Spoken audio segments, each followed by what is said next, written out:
Right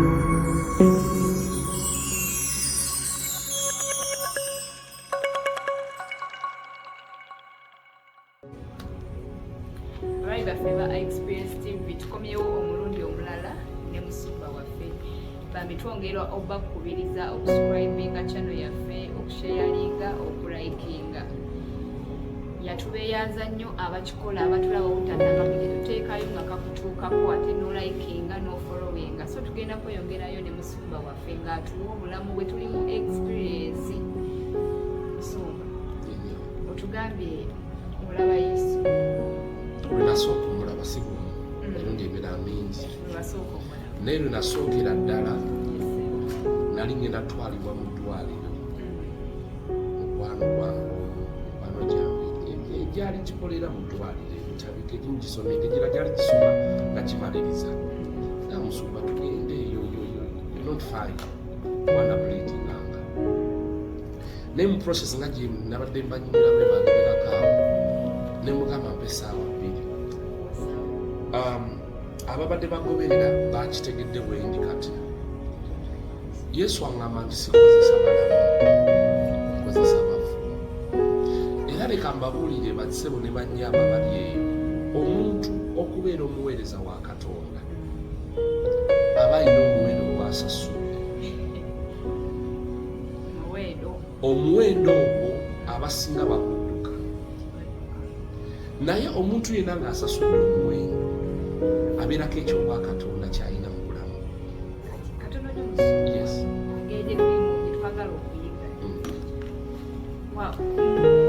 Mu bantu be watambula nabo kuva mu primary mu kuŋŋaana wonna olabyeko kunyonyerako gye bali bangi abamu baafuuka batamiivu abalala baafuuka bamidiokas mu bulamu balokole naye obulimba bwabajjula buli bwakubira essimu agayogera bitakwatagana abamu obulamu bwagana okukyuka kubanga this is what I can tell you before I go back to the vision, to the encounter that I got. Every problem in life has a certain price that has to be paid for it to dissolve permanently and completely in your life.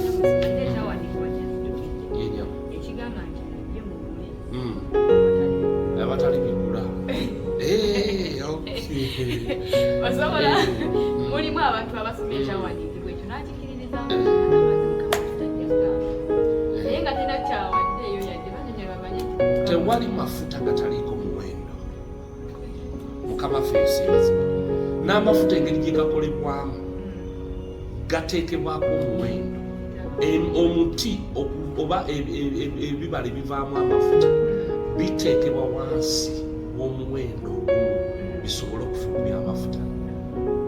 Kati omulembe gwe tulimu tegwagala kusiiba, tegwagala kusaba, it's back and call, tegwagala kusoma Bayibuli. Mukama ffe yeebaze. Naye nga tosobola kubeera teri muntu ali influential alina impact mu bulamu ddala ffe bw'abalokole nga taliiko muwendo. Olaba n'obweri basasula omuwendo gwabo.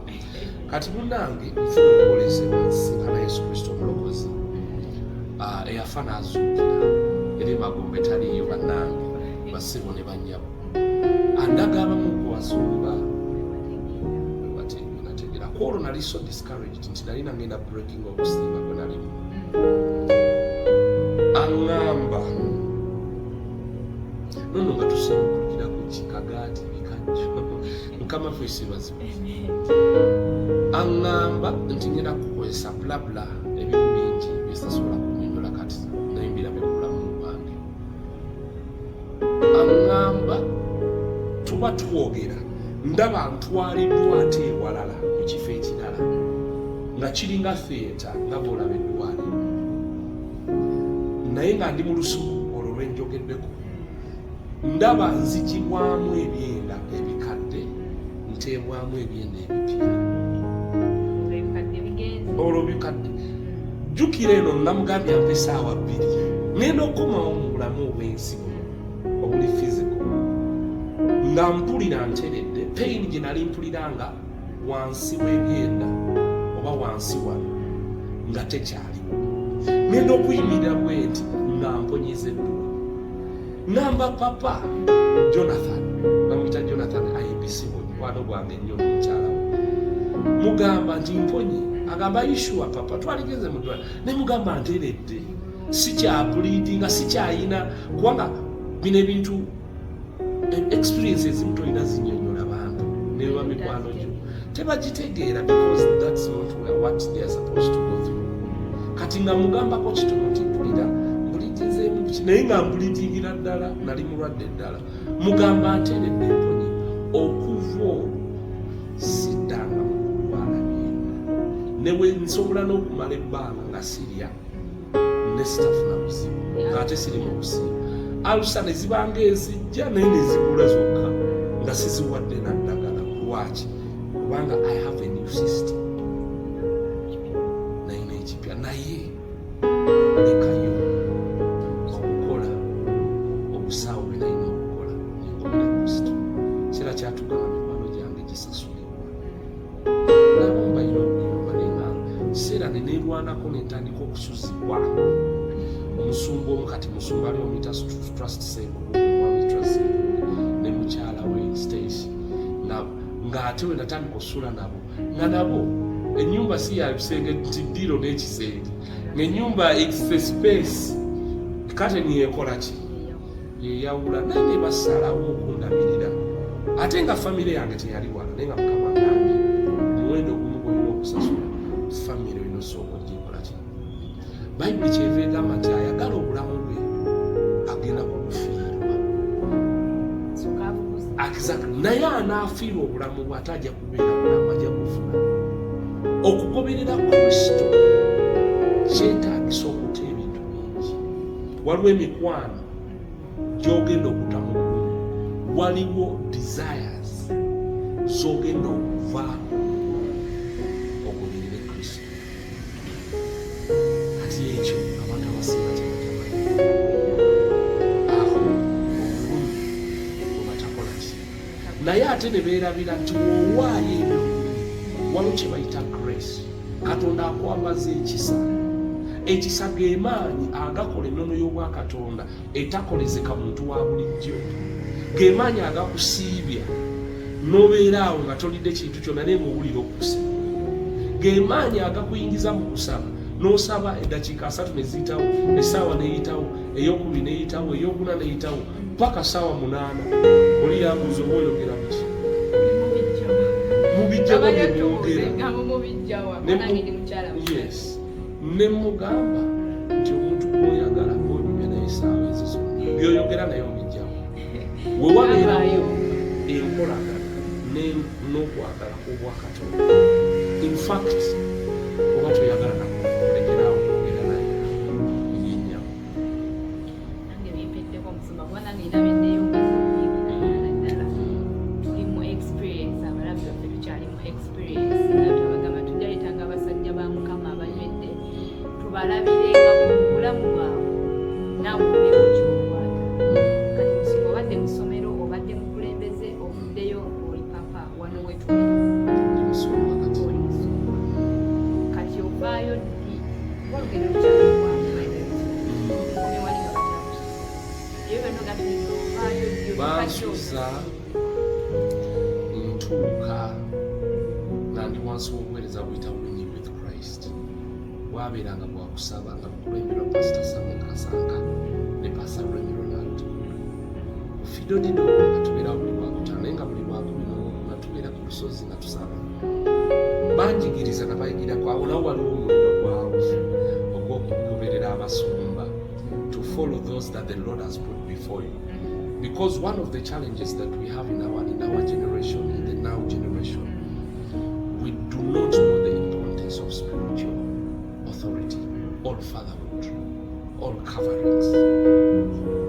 Kati munange mbeegattako naye nga bwe nali nga ngenda ebutabika okulwaliro nabaniriza n'obandiza nga nkyali mukulembeze. Yes, webutabika Katonda natandika okunkozesa mu balalu abadde bakansa balabyeko nga bawona. Ndabyeko omuwala omu yali mulalu namuli nali namukamu takisi n'okulaba yeyambula ali mu uniform bamututte ebutabika. Ne kati omukyala namufumba alina abaana babiri naye wano ntandika okuweereza ngenze mu beegayirizi, nina byebuse bingi nyingidde abeegayirizi, buweereza butandise, mulimu nyingidde ne mu asharing, mbaddemu awo waliwo nawo omutango gwawo munene nnyo. naye nga tuli mu experience musumba ngenda kuzako nnyo Katonda emabega. Yes. olina kyoyogeddeko nti okutuula n'okugoberera okugoberera kubako omuntu. Yes. Sometimes abantu tukyayagala kubako okugoberera, Yes. tukyagala kulabako batusinga nti omuntu aguli waggulu omulabyeko. Kansome ekyawandiikibwa wedda sinasoma kyawandiikibwa mu Yeremiya 6:16 abaliko mujja kisoma tujja kisoma Jeremiah chapter 6, it must be verses 16. Let me open it and we read it. Kijja kutuyamba okubeera bwe tutegeera weewaawo twongere okuyiga mu linnya lya Yesu. 6:16 egamba bweti, kansomeyo oluzungu then tujja kudda ne mu Oluganda. Egamba, thus says the Lord, stand in the ways and see. Nti yimirira mu makubo amangi olabe, and ask for the old paths, onoonye amakubo, obuuze amakubo agedda. Kitegeeza walina okubeerawo omuntu gw'obuuza. Waliwo eyaliwo bw'olina okubuuza, waliwo eyabisookamu, waliwo omusumba abadde mu busumba okumala ekiseera, waliwo omuntu kyoyagala okubeera akimanyi. Because you cannot lead unless you've ever been led. Tosobola kulembera okujjako nga wali okulembeddwako.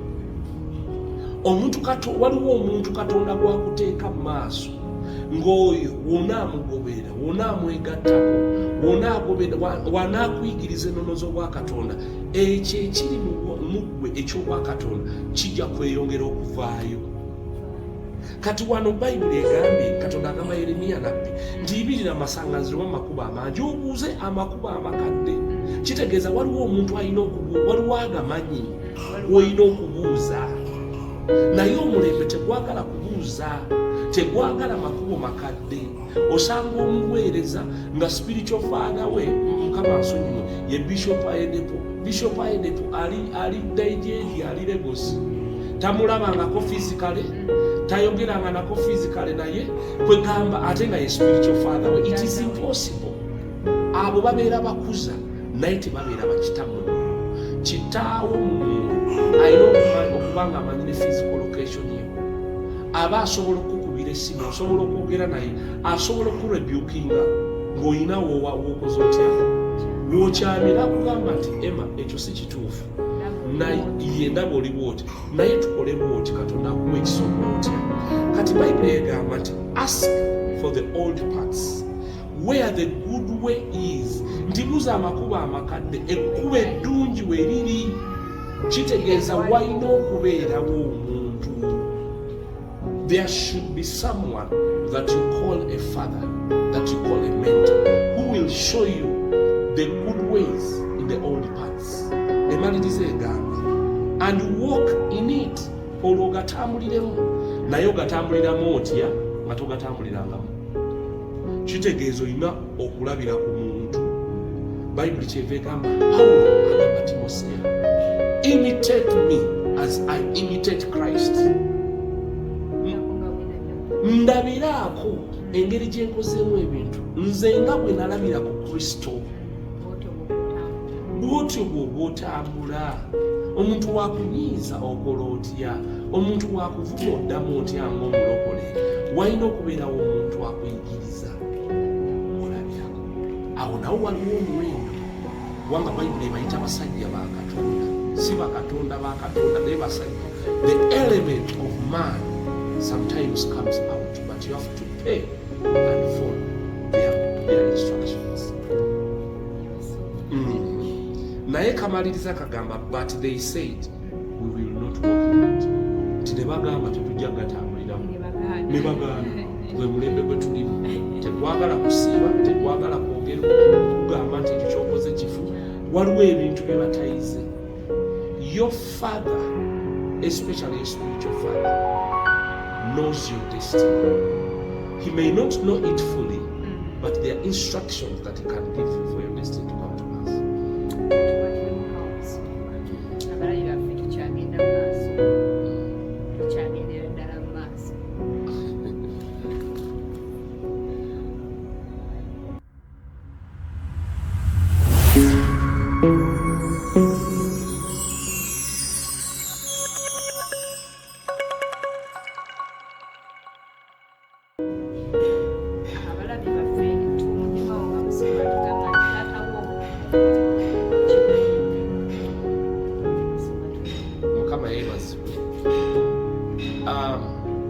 Wonneetegereza physically nanzo omuntu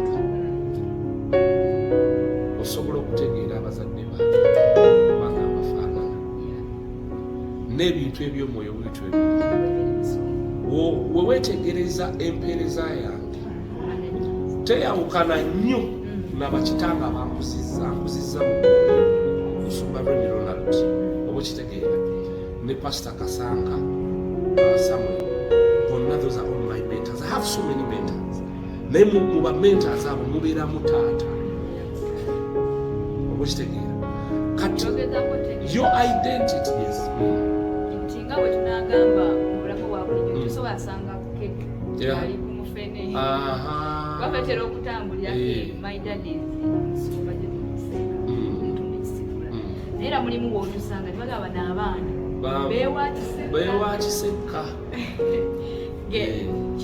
kyekikulu kyataata ekikula kyekyomuntu. Your identity in Christ or in salvation, it's given through Christ, by Christ, but through your spiritual what? Your spiritual father. Ensaba gye nsabamu bw'ompuliriza bulungi osobola okumanya kitange w'omwoyo era w'omusinga noga ono yazaalo oba okitegeera kati omulembe. You can't even identify your anointing without identifying your father, because taata w'omwoyo. Let me tell you something. Ekyo kankiyiseewo. The way to know your enemy is to know your spiritual father. Kubanga ge mafuta g'ositudde. Ebimulumba naawe bye bigenda okulumba. Wadde ebimu biyinza okwawukana naye 90%, the biggest percentage mujja bisharinga. Olaba nga bamwogerako nnyo kitegeere naye bajja kwogerako nnyo. We baba bagamba mubbi naye bajja kuyita omubbi. Kati ye kubanga akuli mu maaso Katonda aba akuwadde omukisa okumuyigirako engeri gy'abiwangudde. Muntu bwe bigolokoka mu biseera byo biba tebikyasobola kuwangula. Nze mulimu ebintu byempangula kubanga nalaba abasumba bano gye babiwangulamu. Musumba nga we yayita mu challenge eyo nalaba engeri gy'akola ki nange nkiwangula kubanga yasobola okukola ki okukiyita. Yes. Nebaza Mukama olw'omusumba oyo abandaba obulamu bwange bwonna obulamu bwe nayitamu tasobola kubulamu. Katonda yamukozesa era I appreciate bwe twasuula embuya ne tudda emutuulo nensuula mu ddiiro awo kati bekabanga abayusiza abayesengera eddiiro all that life. Yes. Ebintu byatabukaawo ate agerera emyaka gyange era nali myaka 20 sisobola kujjukira bulungi but I was in 20s because I married still when I was in 20s.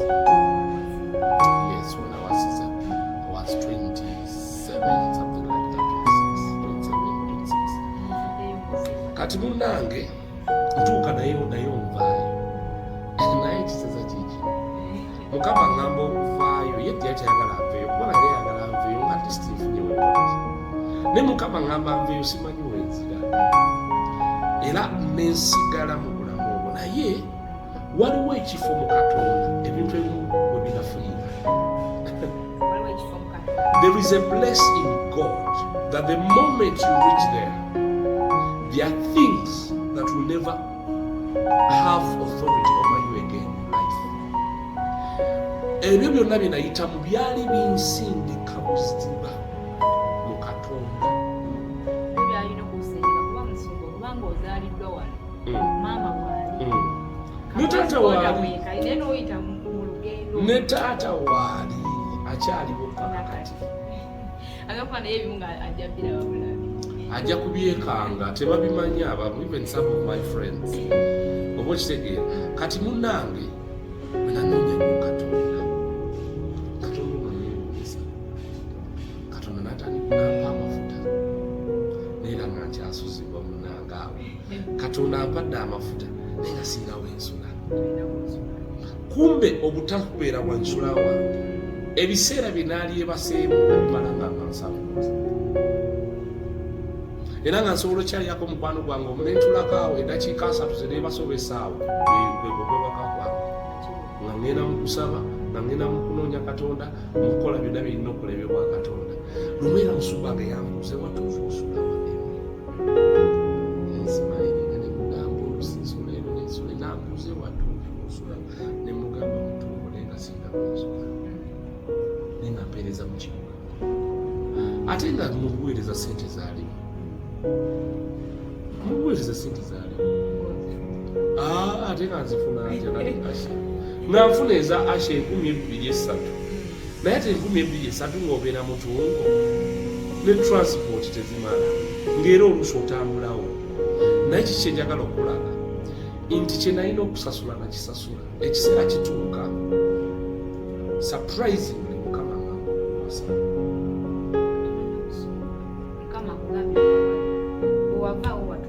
Nali sirinawo ensula watuufu. Navaayo nga sirinawo ensula watuufu nga nyiza okujewa mukwano gwange omu ku makya ennyo nga nasuze mu kusaba ne ntuulako mu ddiira awo ne naaba ne mbanga asumagira. Kati oluusi nasula ku kigo. Engoye nyangwe wagundi nga gyeziri wagundi gyeziri oluusi ezimu ziri ku kigo nga tusula ku kigo. Oba okitegeera naye nze okuyiga okwebaga njiga okwebaga nga mbasizza. Obulamu bwange bwali bwa kusula mu kusaba era nali simanyi nze kwebaka nnyo kiri awo. Kati mbuuse bingi awo naye Mukama ngamba mpase. Mukama ngamba okuwasa mubuuza mpase mpasize ate yaliwo nali nnonoonya ate yakunoonyeza. Mulina okutunula bwoti amaaso galina okusiima. Ate awo abavubuka beetaaga otegeera waliwo abalinza ekirooto Katonda abaloose ayogere naye Katonda asobola okwogera n'amaaso go ng'otunudde bwoti ye n'asiima. Kati munnange Mukama ngamba okuwasa Mukama ekinoonya osooka ompeeyo ku ssente nga miliyoni 10 nfunewo ensula bulamu kimukeera. Mukama ndima ssente naye ate ebiro by'okuwasanga bisembedde.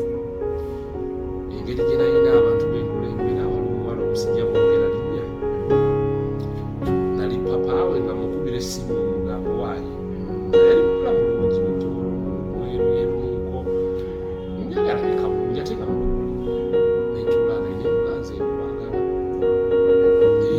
nemulaga bampagala munnange ekyantuukako kyali kizibu. N'angamba papa kubanga nalimukulembezeewo ne kati mubasinkana banyitako n'angamba papa ekituufu nsobola okukwagala singa obadde toli mulayini gyendaba gyogenda kubeeramu n'obulamu eyekisumba. N'agamba I cannot manage your life era tekisoboka. Oyo yali mutuufu okungamba ne tukivaako. Munnange bino nentagalira ku mulala olwonsaba Mukamaani nawe mukwano gwange awo yali muwala nga musabi waddaadi. Kati tunula nze nze ekikula kyange ndi munene ate ndi muwanvu naye saali munene era nga dda nagejja futa amaze kuwasa ekitiibwa kyange neguma nnyo omuntu omutono waba mukazi ate nga mumbi.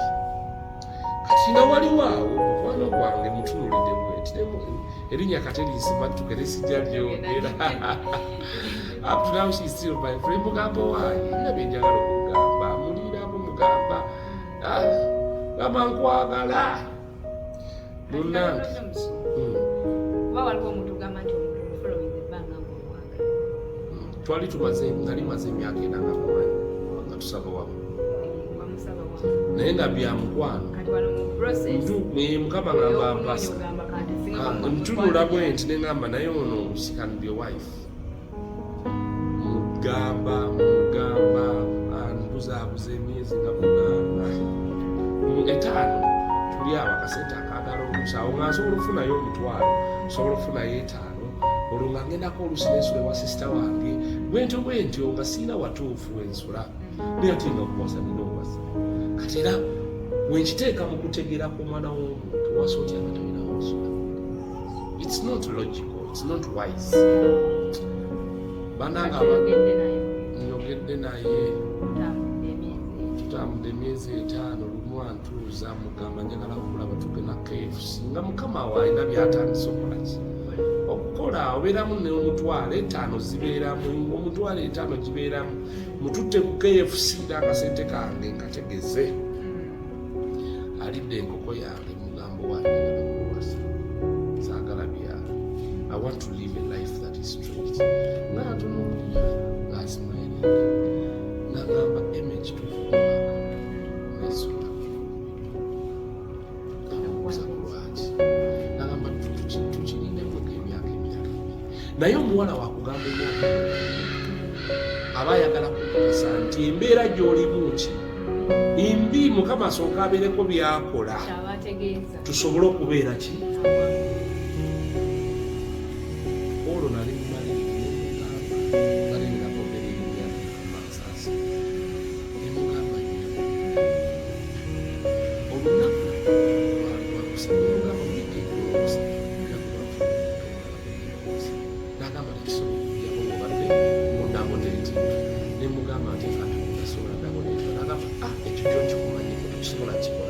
mulimu byemanyi byotasobola kukola ki munnange nenzirayo maaso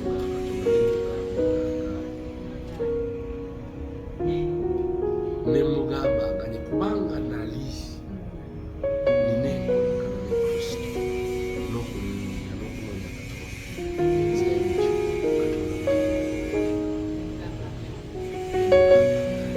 naye woba tosobola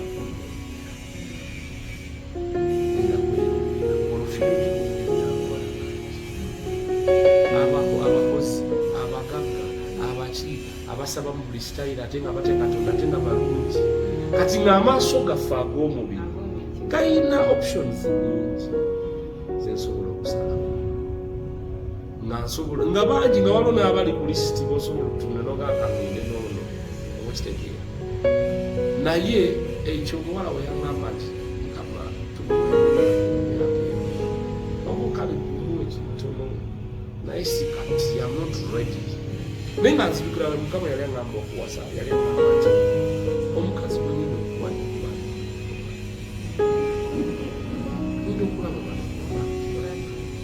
netegeera kiseera enzira y'okusaba Katonda alungamye okulaba kwange alungamye emotions zange empulira zange zibeere directed omutuufu. Naye jjukira siina wenkola ki waliwo challenge ey'okuwasa ey'okusula ey'okukola emikolo gyonna eyo naye ompanvu eryawo naye finally namala neefuna omukyalo oyo yajja mbeera mu kusaba saasaba nakusaba natuula mu kifo kimu from midnight until morning angamba Mukama bujjojja n'oyogera nange ndi mu kaddiiro ka sisita wange ku kakapeti olwo yalina gy'agenza okusaba mu katuliki nga mmanyi okwewogomako awo kati ndi mu kaddiiro ke wentera okusula nemedde ku kapeti ngamba sijja givaako paka ng'ayogedde. Munange teyayogera. 12 teyayogera. Saa 12 ez'okumakya essaawa ng'ajjamala agenda okukola. Ziramu nedda. Nambuulira kukuuke. Nali nayiga kye bayita persistence. Nagamba Yesu muntu kubanga osobola bulijjo oyogera. Yegwe wabinyingizaamu nifa ku nali nasabako essaala eyo ndigiwaaba olulala nga ŋŋamba Mukama nzite ne bekubeera n'apetayiti yonna ey'ensonga ziri z'otegedde. Waliwo n'essaala endala ey'Omukama okunsumulula kubanga apetayiti yali yafa. Aŋŋambye okuwasa ate apetayiti yali yafa nga nina okusaba nsumulule. Basingo ekyo mulina okukisabira.